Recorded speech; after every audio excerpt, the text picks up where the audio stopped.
नेमतों से सरफराज फरमाता है। नबी ने फरमाया सबसे ज्यादा तुम अपने रब से मोहब्बत क्या करो, क्योंकि अल्लाह तुम्हें अपनी नेमतों से सरफराज फरमाता है। आगे पैगंबर आजम फरमाते हैं और रब की मोहब्बत की खातिर मुझ मोहम्मद अरबी से मोहब्बत क्या करो। फिर मेरे नबी इरशाद फरमाते हैं और अल्लाह की मोहब्बत की खातिर तू मुझसे मोहब्बत करो और मेरी मोहब्बत की खातिर तू मेरी इतरत से मोहब्बत करो, मेरी अहले बैत से मोहब्बत करो। पैगंबर आज़म सल्लल्लाहु ताला अलैहि वसल्लम के दीवानों, ये अहले बैत अतहार की महफिल पाक है, चूँकि इमाम हुसैन से निस्बत है इस महफिल पाक को, और मेरे इमाम हुसैन अहले बैत अतहार में से है। आप क्या समझते हैं कि करबला की सरजमीन पर ही हुसैन से कोई इम्तिहान दिए हैं? नहीं, हुसैन के लहू में, हुसैन की तरबियत में इम्तिहान देना ये साबित है। और सैयदा हजरत खातून जन्नत फातिमतुज़ ज़हरा ने अपने लाल हजरत इमाम हुसैन को वो तरबियत दिया है बचपन में, बचपन ही इमाम हसन और इमाम हुसैन की तबीयत खराब हुई तो हजरत सैयदा फातिमतुज़ ज़हरा ने मन्नत मानी कि मेरे हसन हुसैन की तबीयत अच्छी हो जाए तो मैं 3 रोजे रखूंगी, मैं 3 रोजे रखूंगी।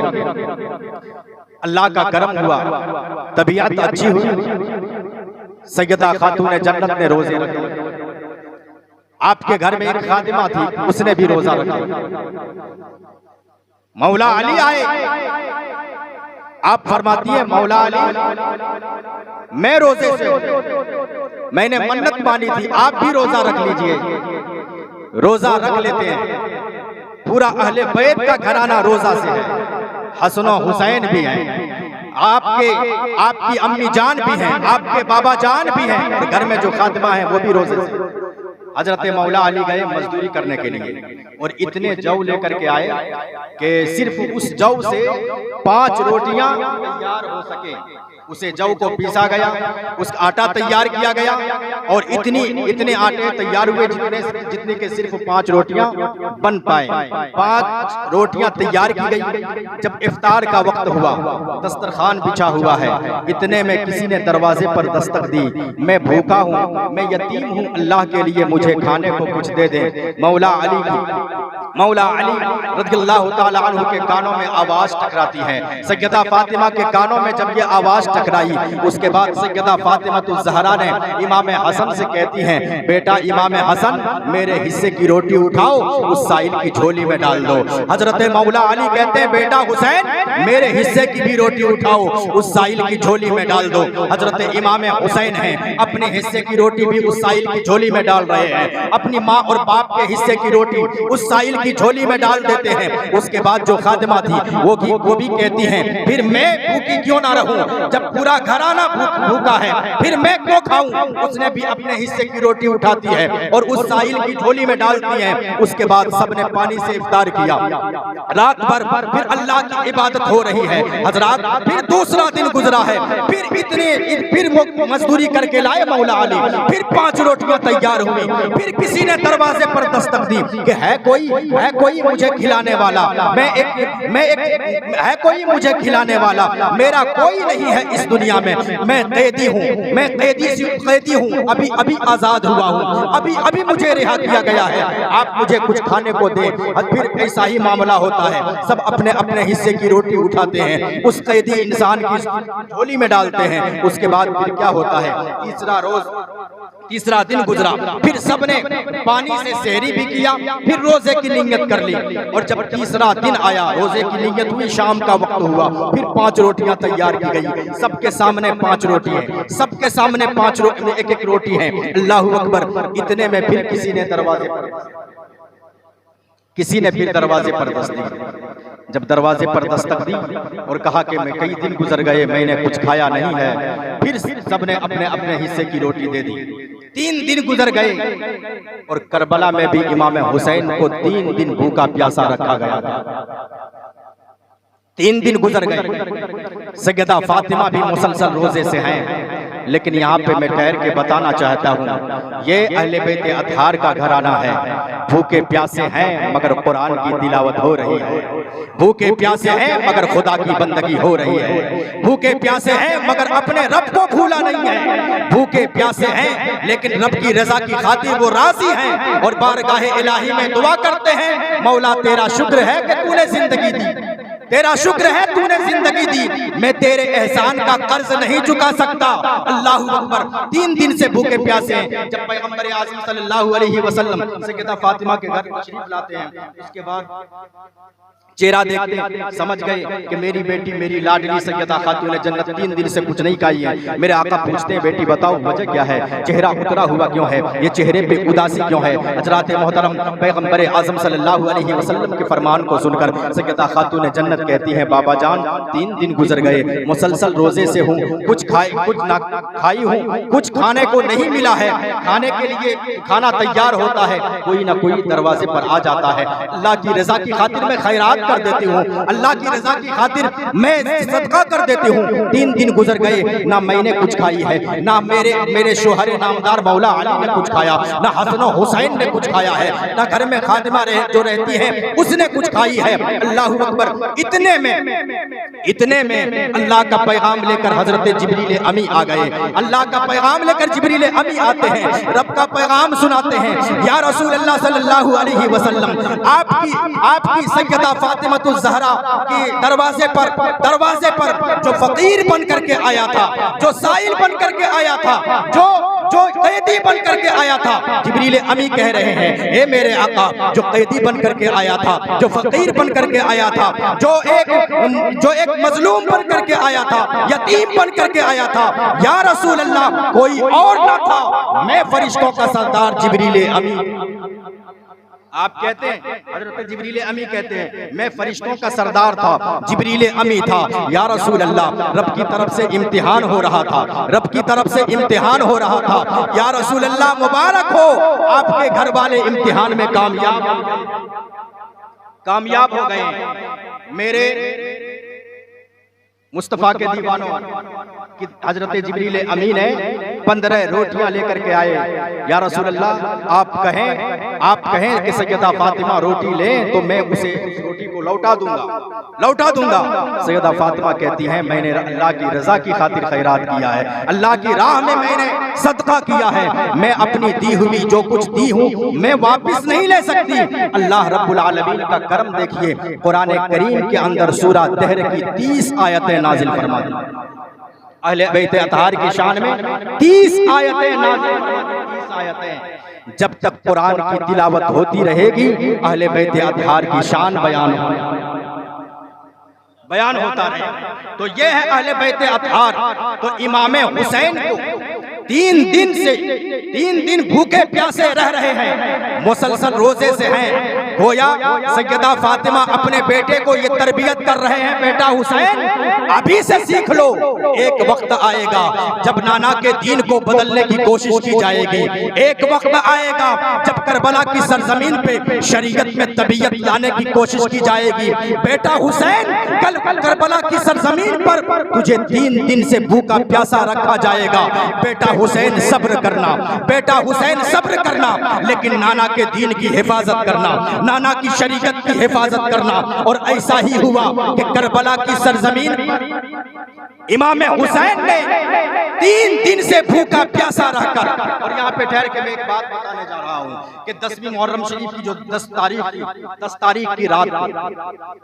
तारीख की रात मीटिंग हो रही है, इमाम हुसैन के खेमे की तरफ भी मीटिंग हो रही है, उधर भी मीटिंग हो रही है, यजीदियों की तरफ भी मीटिंग हो रही है। लेकिन दोनों मीटिंग में फर्क है, एक तरफ मीटिंग हो रही है दौलत कमाने की, एक तरफ मीटिंग हो रही है दौलत कमाने की, यजीद यजीद को खुश करने की मीटिंग हो रही है, दूसरी तरफ जन्नत में जाने की मीटिंग हो रही है। इमाम हुसैन की तरफ मीटिंग हो रही है, एक तरफ मीटिंग हो रही है कि मैसरा कहाँ होगा, मैमना कहाँ होगा, नहरे फुरात पे कितने सिपाही होंगे, कौन सबसे पहले हमला करेगा, कौन सबसे पहले तीरों की बरसात करेगा। एक तरफ ये मीटिंग हो रही है, दूसरी तरफ ये मीटिंग हो रही है कि दुश्मनों से मुकाबला करने के लिए कौन पहले जाएगा, हौज़े कौसर का जाम पीने के लिए कौन पहले शहीद होगा।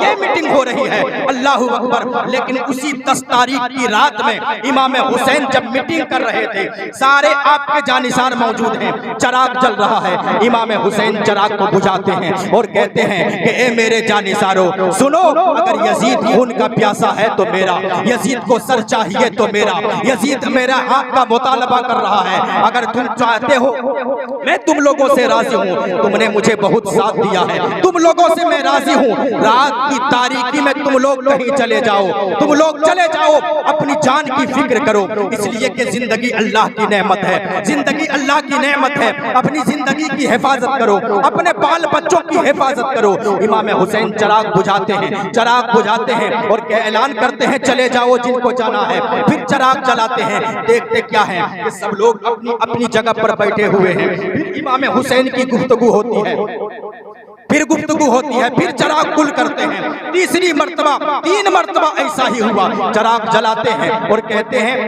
मैं चराग बुझा रहा हूँ, तुम लोग अंधेरी में, अंधेरी रात में, तारीकी में चले जाना कहीं। अल्लाह अकबर, 3 बार चराग जलाया गया, बुझाया गया, मगर आखिर में हजरत इब्न हबीब इब्न मुज़ाहिर ने कहा था, ए हुसैन आप क्या चाहते हैं कि आपके चराग जलाने और बुझाने से हम चले जाएंगे? अरे अपनी गर्दन कटा देंगे, आपका दामन हाथ से छूटने नहीं देंगे, अपनी कुर्बानी पेश कर देंगे, आपका साथ छोड़कर हम कहीं जाने वाले नहीं हैं। ये जानिसारी देखकर इमाम हुसैन ने दुआ फरमाई, उन जानिसारों के लिए दुआ फरमाई। हजरात, आखिरी बात मैं आपको बताना चाहता हूँ, ये वही इमाम हुसैन है, वही इमाम हुसैन है जिनके बारे में रसूल हाशमी ने फरमाया कि हुसैन मिन्नी व अना मिनल हुसैन, हुसैन मुझसे है, मैं हुसैन से हूँ। इसी हुसैन को मिटाने के लिए करबला की सरजमीन पर आया था यजीद, इसी हुसैन को मिटाने के लिए वो सोच रहा था कि हुसैन को करबला की सरजमीन पे मिटा देंगे, फिर कोई हुसैनी ना होगा, हुसैन को मिटा देंगे,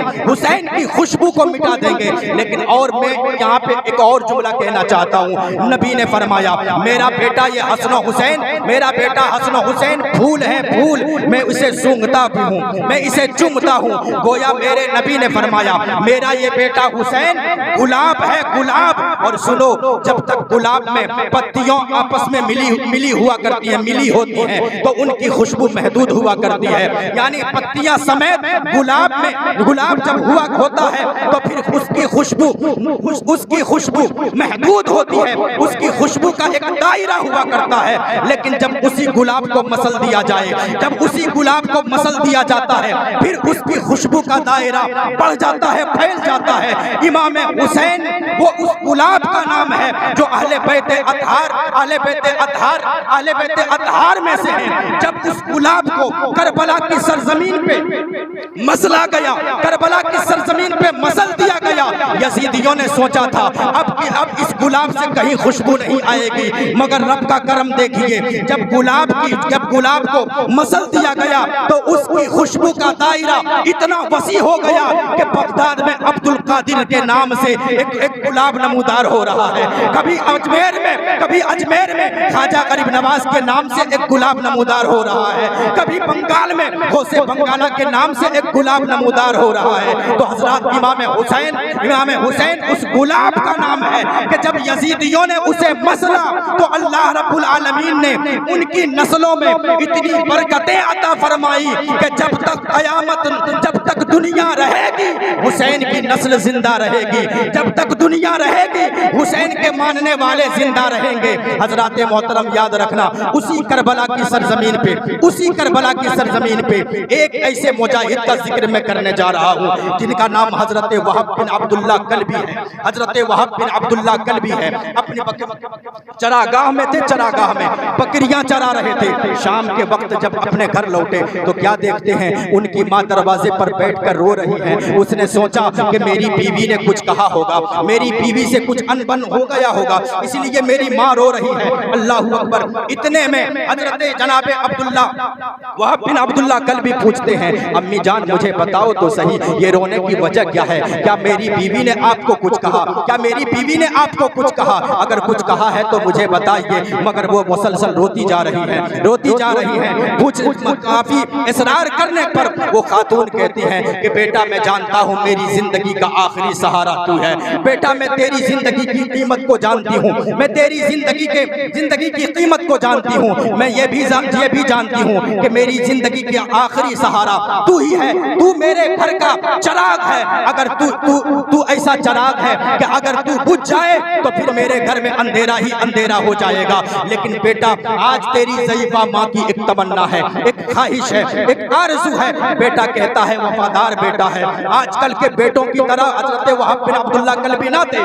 उन्होंने कहा अम्मी जान मुझे बताएं, आप हुक्म करें, आपका हुक्म सर आंखों पर। आप जो कहेंगे आपका ये वफादार बेटा मानेगा, आप जो कहेंगे आपके हुक्म की तामील होगी। उसकी माँ ने कहा बेटा बात यह है कि करबला की सरजमीन पे इमाम हुसैन आ गए हैं, जन्नती जवानों के सरदार आए हुए हैं। इमाम हुसैन आए हुए हैं, उन पर जुल्म किया जा रहा है। 3 दिन से भूखा प्यासा रखा गया है, उन पर जुल्म हो रहा है। बेटा मैं चाहती हूँ कि तू इमाम हुसैन का साथ दे, दीन इस्लाम की खातिर तू अपनी गर्दन को कटा दे, ताकि इस ज़ईफ़ा औरत का नाम भी शहीदों की माओं की फहरिस्त में लग जाए। अल्लाहू अकबर। वो खातून का जज्बा देखिए। बेटा एक ही है, तन्हा बेटा है घर का, एक ही चश्म चराग है। मगर वो खातून इस वजह से रो रही है कि बेटा जाए इमाम हुसैन का साथ दे। अल्लाह अल्लाह। तो हजरत वहाब बिन अब्दुल्ला कल्बी से वो खातून, वो ज़ईफ़ा औरत कहती है, उनकी माँ कहती है बेटा जाओ अपनी बीवी से इजाजत ले लो, अपनी बीवी से इजाजत ले लो। इसलिए कि उनकी शादी किए हुए सिर्फ 15-20 दिन हुए थे, 15 से 20 दिन हुए थे। जाओ अपनी बीवी से इजाजत ले लो। इसलिए कि जहाँ माँ के हुकूक हैं वहाँ बीवी के भी कुछ हुकूक इस्लाम ने रखा है, उनका भी हक तुम पर है। जाओ उससे इजाजत ले लो। अल्लाहू अकबर। वो जाते हैं अपनी बीवी से कहते हैं कि मैं जानता हूँ कि तूने मेरी मोहब्बत की खातिर, तूने मेरी खातिर अपनी माँ और अपने बाप की मोहब्बत को कुर्बान किया है, भाई बहन के प्यार को कुर्बान किया है। अब मेरी मोहब्बत की खातिर तूने सब कुछ कुर्बान किया है, लेकिन आज मुझे जाना होगा इस्लाम की खातिर, आज मुझे जाना होगा जन्नती जवानों के सरदार की खातिर, आज मुझे जाना होगा शरीयत की खातिर, करबला की सरजमीन पे जाना होगा। आप वो खातून कहती हैं आप मुझे भी ले चलो, मुझे भी ले चलो। अल्लाहू अकबर। वो आप मना करते हैं, वहाब बिन अब्दुल्ला कल्बी मना करते हैं, नहीं तुम मत जाओ, तुम और अम्मी जान घर पे रहो, मैं जाता हूँ। अब वो खातून रोने लगती हैं। रोती हुई जब रोने लगती हैं, वहाब बिन अब्दुल्ला पूछते हैं कि बताओ रोने की वजह क्या है? तुम भी तो आम औरतों की तरह निकली। मैंने सोचा था कि तू खुशी से इजाजत मुझे दे दोगी, लेकिन तू भी रो रही है। बताओ क्या तुझे मुझे इजाजत देने का दिल नहीं है? तो उस खातून ने कहा था मैं इसलिए नहीं रो रही हूँ कि तू इमाम हुसैन का साथ देने के लिए जा रहे हैं आप। मैं इसलिए नहीं रो रही हूँ कि आप यजीदियों के मुकाबले में, यानी एक लश्कर के मुकाबले में जा रहे हैं तन्हा। लेकिन सुनिए, मैं इसलिए रो रही हूँ ताकि मैं भी करबला की सरजमीन पे जाऊं, मैं भी आपकी कुर्बानी को देखकर अल्लाह रब्बुल आलमीन का शुक्र अदा करूं, मैं भी आपके साथ करबला की सरजमीन पे जाऊं। मेरा है ही दुनिया में कौन? जब आप शहीद हो जाएंगे फिर मैं कहाँ जाऊंगी? सुनो, जब आप शहीद हो जाएंगे फिर मैं अहले बैत अतहार की खिदमत करके अपनी जिंदगी गुजार लूंगी, मुझे भी अपने साथ ले चलो। अल्लाहू अकबर। हजरत वहाब बिन अब्दुल्ला कल्बी भी अपने साथ लेकर के चलते हैं। उसके बाद फिर क्या होता है, इमाम हुसैन की बारगाह में वो खातून कहती हैं ए इमाम पाक, ए इमाम हुसैन, मेरा एक ही बेटा है, मेरे घर का यही एक चिराग है, आपकी बारगाह में लेकर के आई हूँ, इसे आप कबूल कीजिए, इसे आप कबूल कीजिए। इमाम हुसैन कहते हैं अभी तेरी शादी किए हुए 15 दिन गुजरे हैं, जाओ अपनी जिंदगी गुजारो, मेरे साथ क्यों आए हो? उसने कहा कि नाना, मैंने मुस्तफ़ा की हदीस सुनी है, मैंने मुस्तफ़ा की हदीस सुनी है, मैंने आपकी शान सुनी है। मैं आप जन्नती जवानों के सरदार हैं। आप वो हैं जो इमामुल अंबिया के जुल्फों से कभी खेला करते थे। आप वो हैं कभी पुश्ते अनवर पर बैठा करते थे।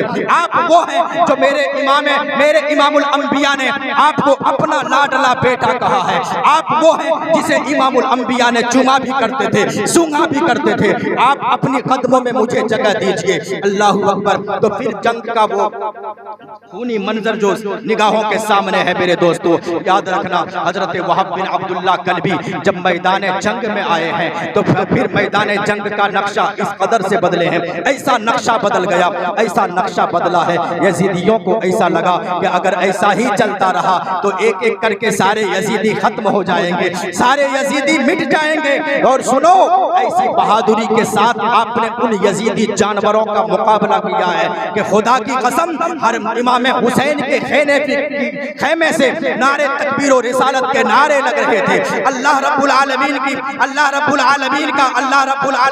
के नाम का नारा लग रहा था आपकी जुर्रत और बहादुरी को देखकर। मगर फिर क्या था, जो किस्मत में लिखा था उसे तो कोई बदल नहीं सकता था। इसलिए कि इमाम हुसैन करबला की सरजमीन पे गए थे ना, तो अपनी जान बचाने के लिए नहीं गए थे, मुस्तफ़ा की शरीयत को बचाने के लिए गए थे। अपनी जान की हिफाजत के लिए नहीं गए थे, मुस्तफ़ा की शरीयत की हिफाजत के लिए गए थे। और आखिरी बात मैं इसे बोल करके अपनी जगह पे लेता हूँ, और वो यह है मेरे दोस्तों, अगरचे यजीद के पास तख्त था, अगरचे यजीद के पास हुकूमत थी, अगरचे यजीद के पास लश्करों सिपाह थे, मगर दुनिया का सबसे बड़ा भिखारी यजीद भिखारी था। हुकूमत थी लेकिन वो भिखारी था, तख्तो ताज था लेकिन वो भिखारी था, लश्करों सिपाह था उसके पास लेकिन वो भिखारी था।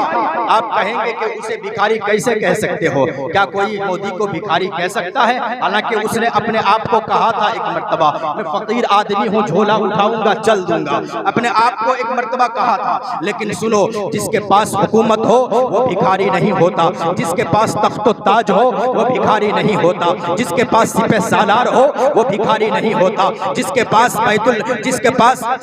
दुनिया भर की सारी दौलतें मौजूद हो वो भिखारी नहीं होता। लेकिन यजीद को भिखारी मैंने इसलिए कहा क्योंकि यजीद के पास सब कुछ है, फिर भी जन्नती जवानों के सरदार का हाथ मांग रहा है, जन्नती जवानों के सरदार का हाथ मांग रहा है।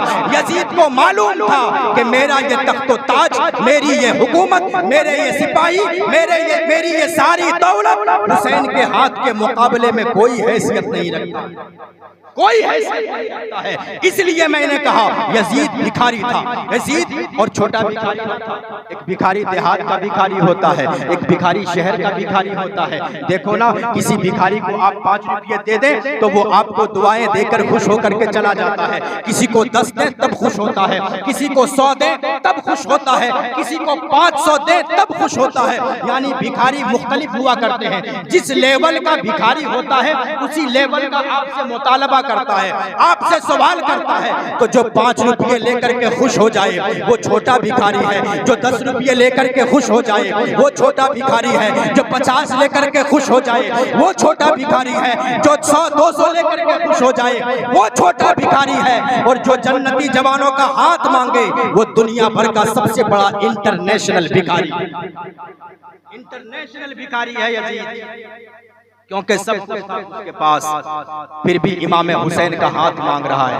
मगर इमाम हुसैन ने फरमाया, यजीद मेरा वो दर है जहां से कोई खाली नहीं लौटता है, जो चाहिए ले लो, हाथ नहीं दूंगा, हाथ नहीं दूंगा। जब कोई खाली लौटा ही नहीं तो मैं तुझे भी दूंगा। अब्बास का बाजू चाहिए ले लो, ओनो मोहम्मद चाहिए ले लो, हजरत कासिम की जवानी चाहिए ले लो, अली अकबर चाहिए ले लो, अली असगर का हुलकूम चाहिए ले लो, मुस्लिम बिन औसजा चाहिए ले लो, जनाबे हुर चाहिए ले लो, जितने मेरे जानिसार हैं सब अगर तुम खून के प्यासे हो तो सबको ले लो, पर हाथ नहीं दूंगा, लेकिन तू आया है मेरे दर पे तो जरूर दूंगा। किसी ने कहा बेअत यसर, यही था तकाजा यजीद का, मायूस फिर भी दर से सवाली नहीं गया। अरे बेअत ना की कबूल सर दे दिया उसे, इस दर से तो यजीद भी खाली नहीं, इस दर से तो यजीद भी खाली नहीं गया, इस दर से तो यजीद भी खाली नहीं गया। कि इसलिए तर्य नैन रहते हैं, इसलिए तर्य नैन रहते हैं, कल्बे ज़हरा के चैन रहते हैं, इसलिए तर्य नैन रहते हैं, कल्बे ज़हरा के चैन रहते हैं। और पूरी दुनिया उनके जैसा कोई अमीर नहीं जिनके दिल में हुसैन रहते हैं। हुसैन की मोहब्बत अपने दिलों में बसाइए। और जो मैंने कल भी कहा था कि लोगों, हुसैन पाक ने सिर्फ कुर्बानियां देकर शरीयत नहीं बचाई है, बल्कि क़यामत तक के लिए हमें और आपको ये सिखा गए कि जालिम हुकूमत में तबाही कैसे मचाई जाती है।